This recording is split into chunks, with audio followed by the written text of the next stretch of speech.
আমার নেতা তোমার নেতা। এবং কিন্তু অনেকের মুখ বন্ধন দেখছি, রাস্তায় যে কয় অন্য নেতার কথা, রাস্তায় যে কি কয় অন্য নেতার কথা। নবী আলাইহিস সালাতু ওয়াস সালামের থেকে ভালো নেতা পৃথিবীতে আসছে, আসবে। এরপরে মুসলমান না বুঝে কিছু করার নেই। আমরা মসজিদে ইমাম নেওয়ার বেলা ইমামের শরীরে দাগ আছে বলতে হেঁটে ফুটে ফিরে দেখে ইমাম নেতৃত্ব দেয় 200 ঘরের একটা সমাজে, চেয়ারম্যান নেতৃত্ব দেয় 50,000 লোকের একটা ইউনিয়নের। তাহলে ইমাম নিয়োগের থেকে চেয়ারম্যান নিয়োগে আমাদের বেশি যাচাই বাছাই করার দরকার ছিল। একটা এমপি 4 থেকে 5 লক্ষ লোকের নেতৃত্ব দেয়, চেয়ারম্যানের থেকে একজন এমপি বাছাই করতে যায় আরো কয়েকশো গুণ বেশি যাচাই বাছাই করার দরকার ছিল। তার চরিত্র কেমন, তার স্বভাব কেমন, তার কোরআন তেলাওয়াত কেমন, তার তাহাজ্জুদের নামাজের অভ্যাস কেমন, তার ইশরাক আওয়াবিনের অভ্যাস আছে কি নাই, জিকির আজকার করে কিনা, তার অন্তরে আল্লাহর দোয়া আছে কিনা, কথা ঠিক কিনা? যদি চেয়ারম্যান এমপি মন্ত্রীদের অন্তরে আল্লাহর ডর থাকতো তাহলে 16 বছরে 28,600,000 কোটি টাকা চুরি হতো না। তার আগে বিশ্বের দরবারে 5 বার চোরের দিক থেকে বাংলাদেশ ফার্স্ট হইতো না। চুরি কি আপনারা করছিলেন? দাপুনিয়ার দোকানদারেরা করছে, রিক্সাওয়ালা ভ্যানওয়ালা ঠেলাওয়ালা কুলি মজদুরেরা করছে, চুরি করছে না।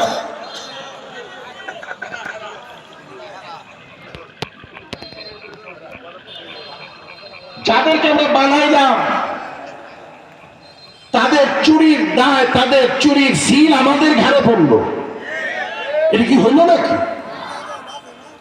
সময় আসছে, সময়ের সদ্ব্যবহার যদি করতে না পারি তাহলে আমরাই বিপদে পড়বো, কিচ্ছু করার নাই। বিশ্ব হুজুর ঘোষণা দিয়েছেন সবাই মিলে আমরা একটা ইসলামের পক্ষে বাক্স, আগামী দিনে আমরা ইসলামকে ক্ষমতায় নিতে চাই। দেখলাম তো ধর্মনিরপেক্ষতাবাদ, দেখলাম তো আব্রাহাম লিঙ্কনের গণতন্ত্র, দেখলাম তো সমাজতন্ত্র, মেলা কিছু দেখছি। ইসলাম তো এখন পর্যন্ত টেস্ট করা হয় না। এটা মিষ্টি না সুকা না পাইসা, এটা তো দেখার দরকার আছে না নাই? একটু ইসলাম ক্ষমতায় নেওয়ার চেষ্টা করা যায় না সবাই মিলে? যুবক ভাইরা কি বলো, নেওয়া যায় ইনশাআল্লাহ? আলহামদুলিল্লাহ, আল্লাহ কবুল করুক। জোরে বলে আমি ছোট্ট একটা আয়াত তেলাওয়াত করছি। এই আয়াতের অল্প কিছু আলোচনা করে জিকির শুরু করবো। জিকিরের মধ্য দিয়ে হুজুর আসবেন। ওয়াজের মঞ্চে চরমোনার সাহেবরা নাম ঘোষণা নারায় তাকবীর দিয়ে আসেন না। এই মাঠে তো হুজুর আরো বয়ান করে গেছে আমার জানা মতে, আর ছিল না? আমিও আসছিলাম। তো তাহলে তো আপনাদের জানাই আছে। আমি আয়াত তেলাওয়াত করছি। আল্লাহ তাআলা বলেন, হে ঈমানদারেরা, বিশ্বাসী বান্দারা, তোমরা আমি আল্লাহর জিকির করো, যিকরান কাসীরা, বেশি বেশি পরিমাণের জিকির করো। কে বলছে? জোরে বলেন। আল্লাহ তাআলা অন্য কোন ইবাদত বেশি বেশি করতে পারে। নামাজ দামি এক ইবাদত, মুসলমানের শ্রেষ্ঠ এক ইবাদতের নাম নামাজ। আল্লাহ নামাজ বেশি পড়তে বলেন। বেশি পড়তে গেছে না? নামাজ কোন সময় পড়া হারাম, ঠিক কিনা? কিন্তু সুবহানাল্লাহ বলা কোন সময় হারাম না, কথা ঠিক কিনা? লা ইলাহা ইল্লাল্লাহ বলা কি কোন সময় হারাম আছে? রোজা দামি এক ইবাদত, যার পুরস্কার আল্লাহ নিজেই। কিন্তু রোজা রাখাও কোন দিনে রোজা রাখাও হারাম, কথা ঠিক কিনা? যেই দিনে রোজা রাখা হারাম সেই দিনে কি লা ইলাহা ইল্লাল্লাহ বলা হারাম? এই জিকির আল্লাহ কেন বেশি করতে বললেন? জিকির বেশি করার দ্বারা বান্দার আত্মার পরিশুদ্ধি হয়। জিকির বেশি করার দ্বারা যিনি বেশি জিকির করেন তার সাথে আল্লাহর সাথে গোপন একটা প্রেম ভালোবাসার সম্পর্ক তৈরি হয়, তার সাথে আল্লাহর সাথে একটা বন্ধুত্বের সম্পর্ক তৈরি হয়। ভাই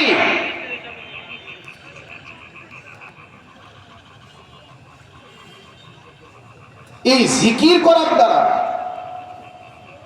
বান্দা আল্লাহর অলিতে পরিণত হয়।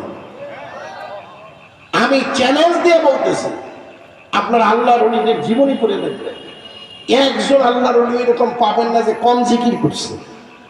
সমস্ত আল্লাহর অলিদের ইতিহাস বেশি বেশি আল্লাহর জিকির করে, কিন্তু আমরা জিকির করতে চাই না। আমরা জিকির ভাগে বানাইছি সর্ব নাই। হালকা জিকিরের ঘোষণা দিলে অনেক নামাজিও বাইরে যাওয়ার সময় একটু টিটকারি দেওয়া হয়, একটু সর্ব নাই আমাদের জিকির।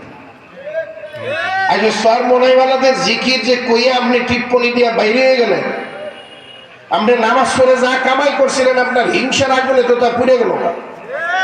কথা হয় না, কথা হয় না। এই যে জিকির কি সর্বনয় না আল্লাহ? জোরে কর সুবহানাল্লাহ। জিকির কার? আলহামদুলিল্লাহ জিকিরটা কার? আল্লাহু আকবার এই জিকিরটা কার? লা ইলাহা ইল্লাল্লাহ এই জিকিরটা কার? কইলেন যে সর্বনয় জিকির,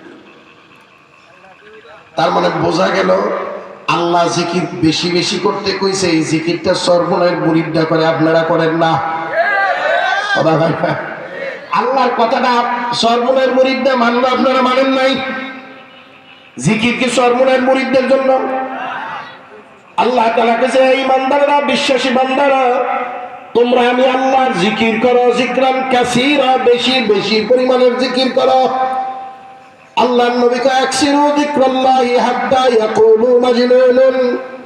কয় হে আমার উম্মতেরা, তোমরা মাওলার জিকির এত বেশি পরিমাণের করো, তোমাদের জিকিরের পরিমাণ দেখে, জিকিরের হাল অবস্থা দেখে দুনিয়াদার ফাসিক ফুজ্জারের দলেরা তোমাদেরকে পাগল কইয়া ডাক দেয়। কি কইয়া ডাক দেয়? পাগল কইয়া ডাক। দুজন ভালো মানুষ এসে পাগল হইতে পারো?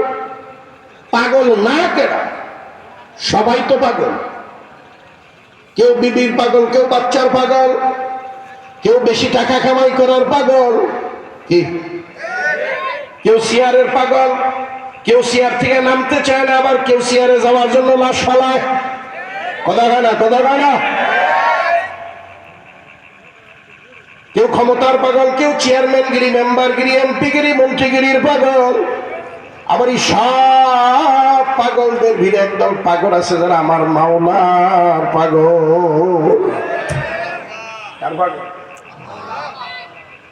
দুনিয়ার পাগল লাখ কোটি টাকার অন্যায় করলে তার বিরুদ্ধে সালিশ নাই, দরবার নাই, কেস নাই, মামলা নাই, আইন নাই, আদালত নাই। দাপুনিয়া বাজারে তালাশ করে দেখবেন দুই একটা ব্রেন ডিফেক্ট পাগল আছে। ময়মনসিংহ শহর দিয়ে ঘুরে দেখবেন অনেক পাগল আছে, ব্রেন থেকে ময়লা খাবার তুলা খায়। এই পাগল যদি কারোর কোটি টাকারও ক্ষতি করে, তার বিরুদ্ধে থানা মামলা নেয় না, কোর্ট মামলা নেয় না, তার বিরুদ্ধে সালিশ নাই, দরবার নাই, কেস নাই, মামলা নাই, আইন নাই, আদালত নাই। আইন আদালত করতে গেলে কারো পাগলের বিরুদ্ধে কোনো কেস মামলা হয় না। মাতুব্বর সাহেব, চেয়ারম্যান, মেম্বার সাহেব কয় পাগলের বিরুদ্ধে সালিশ হয় না, দরবার হয় না। দুনিয়ার পাগল অন্যায় করার পরেও যদি তার বিরুদ্ধে কেস মামলা, আইন আদালত না হয়, আর যারা আমার মাওলার পাগল,